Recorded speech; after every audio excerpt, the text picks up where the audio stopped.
কিছুদিন আগে দীঘায় গেছিলাম। তার কিছু কিছু ভিডিও তোমাদের সাথে শেয়ার করেছি। সব ভিডিওগুলো শেয়ার করা হয়ে ওঠেনি, তো আজ ভাবলাম তাই শেয়ার করি। আমরা প্যাকেজিংয়ে গেছিলাম, তো সেখানে আমরা 3 দিন ছিলাম। প্রথম দিনে যা যা খেয়েছিলাম ভিডিও করা হয়ে ওঠেনি।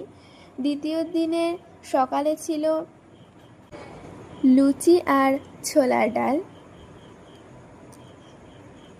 দুপুরে ছিল সাদা ভাত, মাছের মাথা দিয়ে কচু, ডাল, চিপস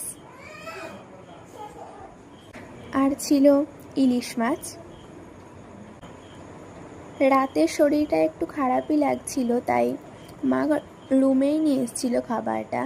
ছিল ফ্রায়েড রাইস, স্যালাড আর চিকেন কষা।